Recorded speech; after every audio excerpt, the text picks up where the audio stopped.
Davos పర్యటనలో పెట్టుబడులపై CM అన్ని అబద్దాలే చెప్తున్నారని ఆరోపించారు మాజీ మంత్రి కేటీఆర్. కాంగ్రెస్ మోతాలను బీఆర్ఎస్వీ ప్రజలకు వివరించాలని పిలుపునిచ్చారు. రాష్ట్రంలో పెండింగ్ ప్రాజెక్టులపై కిషన్ రెడ్డికి లేఖ రాశారు మాజీ మంత్రి హరీష్ రావు.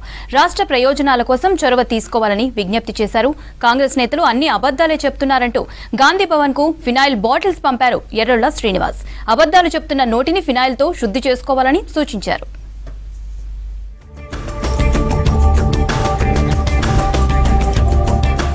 దావోస్ నుంచి నిజంగా 1,78,000 కోట్ల రూపాయల పెట్టుబడులు తెచ్చి నిరుద్యోగులకు ఉద్యోగాలు ఇస్తే సీఎం రేవంత్ రెడ్డికి సన్మానం చేస్తామన్నారు మాజీ మంత్రి కేటీఆర్. నిజం గడప దాటేలోపు అబద్దం ఊరంతా తిరిగి వచ్చే డిజిటల్ యుగంలో ఉన్నామన్నారు. రేవంత్ మోసాలను ఇంటింటికి బీఆర్ఎస్వీని తీసుకెళ్లాలని చెప్పారు.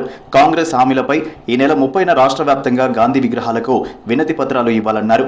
తెలంగాణ భవన్లో బీఆర్ఎస్వీ క్యాలెండర్ ఆవిష్కరించారు కేటీఆర్. మరి రేవంత్ రెడ్డి 6 గ్యారెంటీల ఏమన్నా దానికి గ్యారెంటీ ఉన్నదా? అందుకే ప్రజలు అనుమానపడుతున్నారు. నేతి బీరకాయల నెయ్యి ఎంత ఉంటుందో కాంగ్రెస్ పార్టీ 420 హామీలలో కూడా వాస్తవం గంతే ఉంటుంది. కాబట్టి నువ్వు మొదటి సంవత్సరం తెచ్చిన పెట్టుబడులు కూడా ఒక్కటి కూడా రాలేదు. కాబట్టి అప్పుడు కూడా 40,000 కోట్లను ఉదరగొట్టినా 40 పైసలు కూడా రాలేదు. కాబట్టి నేను ఎవడు నమ్మతలేడు. రాష్ట్ర ప్రాజెక్టులకు అనుమతులు సాధించడంలో జరుగుతున్న జాప్యం, నష్టంపై కేంద్ర మంత్రి కిషన్ రెడ్డికి మాజీ మంత్రి హరీష్ రావు లేఖ రాశారు. బనకచెర్ల ప్రాజెక్టు ద్వారా 200 టీఎంసీల గోదావరి నీటిని పెన్నా బేసిన్ కు తరలిస్తే తెలంగాణ సాగునీటి ప్రయోజనాలు హరించబడతాయని లేఖలో తెలిపారు. ఏపీ ప్రభుత్వం అనుమతులు లేకుండా బనకచెర్ల నిర్మాణం చేపట్టి చట్టాన్ని ఉల్లంఘించిందన్నారు. కాళేశ్వరం ప్రాజెక్టుకు రోజుకు 3 టీఎంసీలు ఎత్తిపోసే ప్రణాళికల అనుమతులు ఇంకా పెండింగ్ లో ఉండడం శోచనీయమని లేఖలో తెలిపారు హరీష్. రాష్ట్ర ప్రయోజనాల రక్షణ కోసం కేంద్ర మంత్రి కిషన్ రెడ్డి తక్షణ చొరవ తీసుకోవాలని కోరారు మాజీ మంత్రి.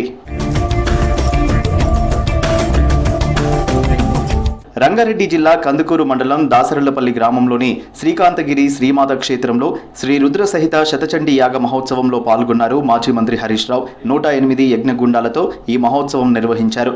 యాగ మండపంలో ప్రత్యేక పూజలు చేశారు హరీష్ రావు. మాజీ మంత్రులు సబిత, ఎర్రబెల్లి ఈ మహాయాగానికి హాజరయ్యారు.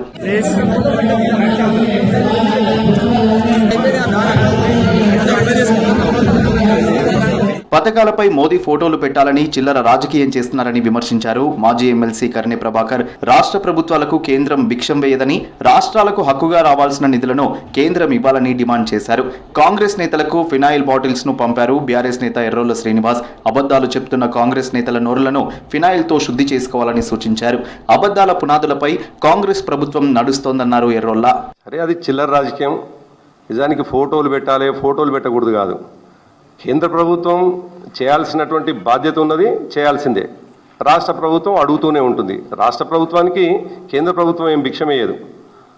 రావాల్సినటువంటి హక్కుగా రావాల్సిన నిధులు వస్తాయి.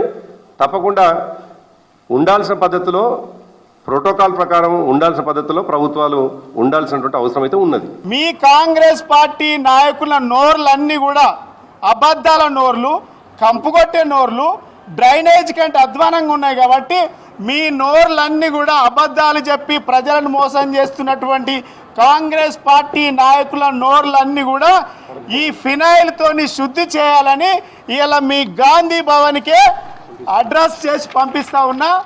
రేపు నల్గొండ జిల్లాలో రైతు మహాదీక్ష నిర్వహిస్తోంది బీఆర్ఎస్. జిల్లా కేంద్రంలోని క్లాక్ టవర్ సెంటర్లో జరగనున్న ఈ మహాదీక్షకు మాజీ మంత్రి కేటీఆర్ హాజరు కానున్నారు. రైతులకు ప్రభుత్వం ఇచ్చిన హామీలో అమలు చేయాలని డిమాండ్ చేస్తూ మహాదీక్షకు పిలుపునిచ్చింది బీఆర్ఎస్.